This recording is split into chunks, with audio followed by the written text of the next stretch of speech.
వృశ్చిక రాశి వారికి సెప్టెంబర్ నెల ఎలా ఉండబోతుంది గురుగారు? వృశ్చిక రాశి వారికి ఎక్కువ మంది ఈ యొక్క రాశిలో రాహు మీన రాశిలో ఉన్నాడు, శని మరి వక్రించి కుంభరాశిలో ఉన్నాడు, గురుడు వృషభ రాశిలో ఉన్నాడు, రవి బుధులిద్దరూ సింహరాశిలో ఉన్నాడు. ఆ తర్వాత మనకి శుక్రకేతువులు ఇద్దరు కూడా మనకి కన్యారాశిలో ఉన్నాడు. ఈ శుక్రుడు కన్యా తులారాశి సంచారం వల్ల వీళ్ళలో కొంతమంది అక్రమ సంబంధాలు పెట్టుకోవడానికి అవకాశాలు ఉంటాయి. ప్రేమ వ్యవహారాలు సాధించుకోవడం కోసం ఎంతైనా తెగించేటటువంటి అవకాశాలు ఉన్నాయి. వీళ్ళ పిల్లలకి నమ్మి వీళ్ళ గుడ్డిగా వీళ్ళకి ఫుల్ లిబర్టీ ఇస్తారు. వీళ్ళ ఫ్రెండ్స్ యొక్క ప్రేమ వ్యవహారాల్లో ఈ పిల్లలంతా దూరి నానా రకాల తలపోట్లు తెచ్చుకొని ఈ యొక్క ప్రిన్సిపాల్ చేత వాళ్ళ ముందు తల్లిదండ్రులను కూడా నిలబెట్టేటటువంటి పరిస్థితి ఈ యొక్క వృశ్చిక రాశి వాళ్ళు తీసుకొస్తారు. ఎందుకంటే మనకి ఈ శుక్రకేతువులు ఇద్దరూ కలిసి కూర్చున్నారు. మరి ఎవరైతే ప్రేమ వ్యవహారాల్లోకి వెళ్తారో వీళ్ళకి కొంచెం దెబ్బ తినడానికి అవకాశాలు ఉన్నాయి. ముఖ్యంగా శుక్రుడు కేతువుతో కలిసినప్పుడు ఇలాంటి ఫలితాలు ఇస్తాడనమాట. గురుదృష్టి ఉండడం వల్ల కొంచెం ఒక పెద్దవాళ్ళు వాళ్ళ తల్లిదండ్రుల మాట, వాళ్ళ మేనత్తల మాట వినడం వల్ల వీళ్ళు కొంచెం అటువంటి విషయాల నుంచి వీళ్ళు బయటపడడానికి అవకాశాలు ఉంటాయి. అలాగే వృత్తి వ్యాపార ఉద్యోగ విషయాల్లో తిరుగులేదు.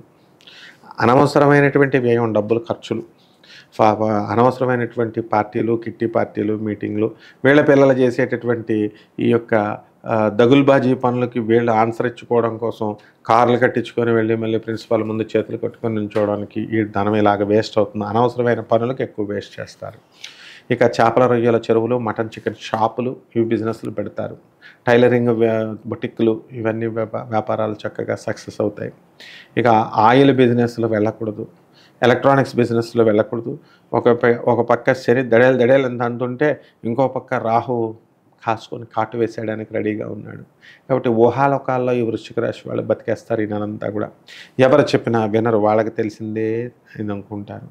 ఫోన్లో ఎవరైనా కనుక దొరికితే చాలన్నమాట గంటలు మాట్లాడడానికి వాళ్ళు అవతల వాడు వినగలిగే కెపాసిటీ ఉందా లేదా తెలియకుండా అతి వాగుడు అనేటటువంటిది ఈ వృశ్చిక రాశి వాళ్ళకి నెల వస్తుంది. వీళ్ళ ఫోన్ వస్తుంటేనే అవతల వాళ్ళ గుండె పగిలిపోయేలాగా భయపడతారన్నమాట. కాబట్టి ఈ అన్ని రకాల వర్గాల వారికి కూడా వృశ్చిక రాశి వారికి స్వల్పమైన దోషాలు తప్ప మిగతా అన్ని విషయాల్లో డబ్బు సంపాదనలో, ఖర్చుల్లో, పిల్లల మనశ్శాంతులు, సీట్లు, చదువులు ఇవన్నీ కూడా చాలా బాగున్నాయమ్మా. వృశ్చిక రాశి వారు వారి జాతకంలో ఉన్న దోషాలు పోగొట్టుకోవడానికి ఎటువంటి పరిహారాలు చేయాలంటారు గురుగారు? రెండు ఉన్నాయి కదా, కాసు కూర్చొని రాహు జపం చేసుకోవాలి, రాహు స్తోత్రాలు చదువుకోవాలి. రాహు కిలోంపావు మినుములను ఆవుపేట రంగు ఉన్నటువంటి వస్త్రాల నుంచి పేద బ్రాహ్మణులకి మరి చక్కగా ఈ యొక్క శనివారం నాడు దానం చేసుకోవాలి.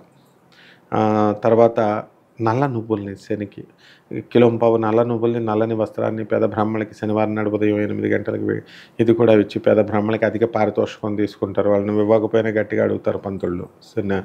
నువ్వుల దానం అంటే అందరూ తీసుకోరు, కాబట్టి దానం చేసుకోవాలి. దశ మహావిద్యల్లో ఒకటైనటువంటి మహాకాళి అమ్మవారి యొక్క హోమాన్ని వీళ్ళు జరిపించుకోవాలి.